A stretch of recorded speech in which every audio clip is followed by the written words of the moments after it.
What's up, my poker players? Today we're going to go over a tournament I was in. Right now it's at 2 tables. There's 12 people left. I make it to the final table. Let's get into it.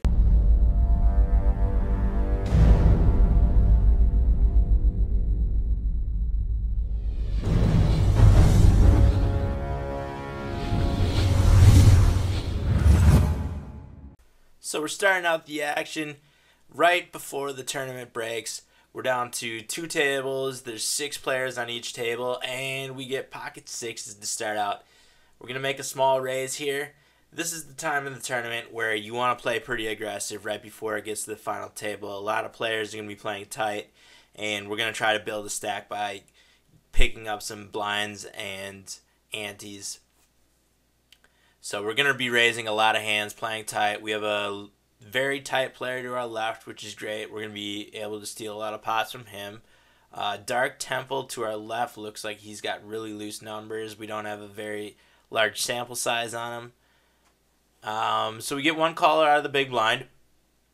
Very high board. We're just going to check it down. We got a little bit of showdown value with the sixes.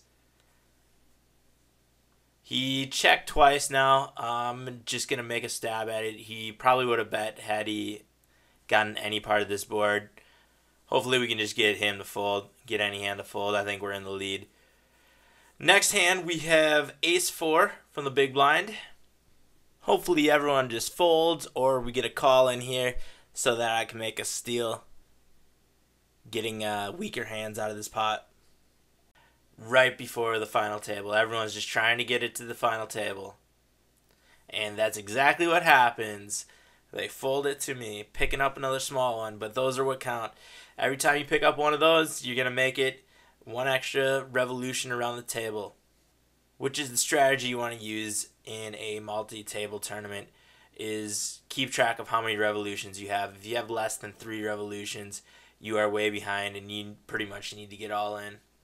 So Dark Temple makes a min bet, and we get a call to our right from Jumanj. Looks like Dark Temple is going to be betting a ton of hands. And he continuation bets. And Jumanj gives him a call. Small bet, small call, not very much action. Okay, so Jumanj called with bottom pair, so we know that much. And Dark Temple bet with nothing. That's something you got to keep in mind for later. Dead Money Donkey made a min raise, and Dark Temple gave him a call from the big blind. Then bet half pot on the flop. Ace high flop, we have 2 cards to a heart flush. Dead Money Donkey makes a half pot size bet. Dark Temple 2 makes a call. Turn goes check, check, and the river did not make anyone's hand. Hopefully we just get a check and we can see what both of these guys are playing. Okay, so we know that Dark Temple called a flop, half-size flop bet with a gut shot. The 5 was his card he needed to a straight, and somehow he winds up winning with a pair of 3s, I believe. Yep, pair of 3s, bottom pair, bottom kicker. So we know that he is going to be playing a very, very loose game. That is something to keep in mind. So we know not to be raising and not to be bluffing into Dark Temple 2. We'd rather have him directly on our right, so we could have him betting and calling into us. Checks around to me with ace-king in the small blind. I make it 3x from the small blind. This is where you want to be playing a little bit more aggressive, being out of position on this player, although this player hasn't played a single hand in 29 hands. So he folds again, and now we have ace-deuce. And we have to remember that Dark Temple is not going to be folding too much. I'm still going to try to make a steal here, because I know that there's free money with Kpeka, who hasn't played a single hand yet. It's pretty much dead money. So I'm going to try to pick up at least something or play an ace high and hopefully be able to show down and win with just an ace high.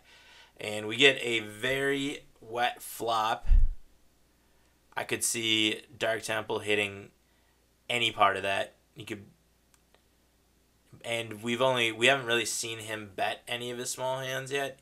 And he comes off firing a half pot size bet.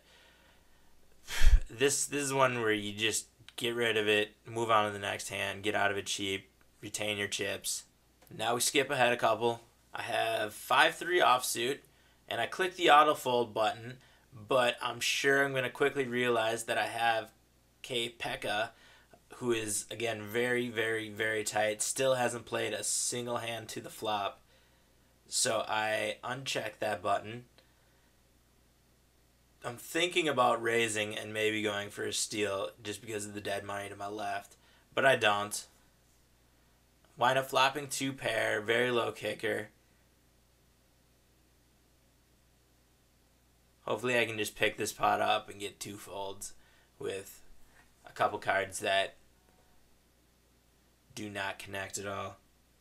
That doesn't happen. Jumanj calls us on the button, and we check the turn to him, and he bets. He has a very low aggression frequency, and so I just make the fold. He's probably not calling with a hand that we're going to beat there. And now we get kings, which is perfect.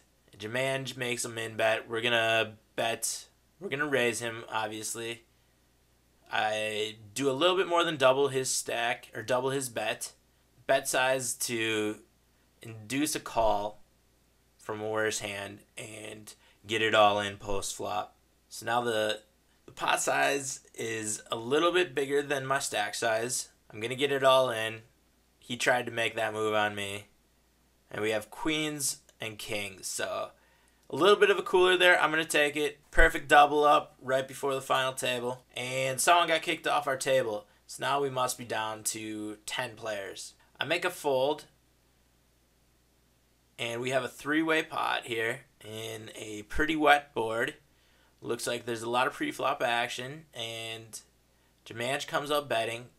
So we know he's got a pretty good hand since he has a low aggression frequency and doesn't bet much. And Dark Temple has been, what he's shown us so far is that he is calling a lot of hands. So Jumanj is probably just getting value out of this hand. And Dark Temple goes all in. This is great. We could get down to a final table here. Dark Temple threw a big-time bluff out there and was called by Jumanj with top pair, king kicker. And now Dark Temple is pretty much out of chips. He's going to be betting any 2 cards right here. I'm getting more than 2-1 on my money, so I am going to make a call with any 2 cards here. I could have 7 deuce offsuit, 2-3 offsuit. I'm going to make that call no matter what. And I wind up winning with a pair of 10s. See you later, Dark Temple, you crazy, aggressive bastard. And now we're on hand-for-hand play, which is when we get down to 10 people. So everyone is going to be playing extremely, extremely tight here. So I'm going to hopefully be able to get some opportunities to steal some blinds and antes with tight players in Brad 120G, and Dead Money Donkey is also a very tight player. When we're at the final table bubble like this, when you have a bigger stack, you want to be playing really aggressive towards the smaller stacks. Big stacks are going to realize this and be playing a little bit looser against you as well when you're trying to make steals. It looks like our stack isn't very good right now. We're a smaller stack on the table. We're probably only going to be able to steal often from Dead Money Donkey, and we get raised here in a hand against Brad 120G, and I'm just going to get out of it with the straight draw. He's showing a lot of aggression right there and representing a pretty strong hand. I think a straight draw is not going to cut it in that one. We'll just give up a couple chips that I tried to steal with and move on to the next hand and make another steal here.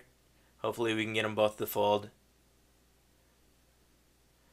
Brad 120G makes a call pre-flop.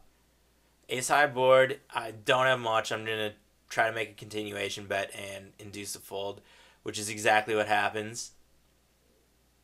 Pick up a couple more chips there. Now we get pocket threes. We're going to continue the aggression. People might be thinking that I am playing just super loose, knowing that it's on the bubble. And we get called from the cutoff from Still Got Boat Outs. And we wind up flopping bottom set. Ace high board, there's not a lot of draws. I'm just going to slow play it and hopefully we can pick up a couple bets out of this guy. The only hand we can actually be worried about right now is pocket nines, and the chances of him having that are very small. So we're going to check and see if he can bet again into us. He does not. I'm going to try to make a small bet and induce a call from maybe a small ace or maybe a 9. There's not many hands I'm worried about right here. He does not make the call. We pick up another smaller pot, but those are what counts. We're slowly building a stack here. And we pick up kings from the big blind. Hopefully we can get some action here. Dead Money Donkey moves all in from the button. He's in a spot where he's got to make a move pretty soon. And he made a move against a hand, a big hand. And we do not get drawn out of. That was pretty close. He had outs there. Picking up another smaller pot. And let's get down to the final table. Is that it? It's got to be it, right? I think that that final table bubble worked out really well for us. We were able to pick up quite a few small pots, build a little bit of a stack going into the final table. We'll see what we're up against here. Yeah, I think we're pretty close to average. I'm cool with that. We've got about 20 revolutions around the table right now in our stack. First final table on the 100K challenge. That's what I'm talking about. It's too bad it's only a $2.20 buy-in. I'm going to continue the final table on the next video. Hopefully we can break it down. I know we've got some good spots. I make it pretty far. I don't want to give away exactly what happens, but I make it pretty far. Thanks for watching, everybody. Make sure you hit that subscribe button so you can get notified of the next video, which will be the rest of this final table. Make sure you head down to the video description and check out the links. I've got a link for Hold'em Manager, which is the HUD that I use. Highly recommend it. You can get crazy awesome reads on people with hardly knowing or seeing how they play. A link for America's Card Room, which is the only place I play right now, and where I'm doing the $50 deposit to 100K challenge. Hit that like button if you like what you saw today. Share this video with anyone who might be interested. And hopefully I see you soon out on the virtual felt.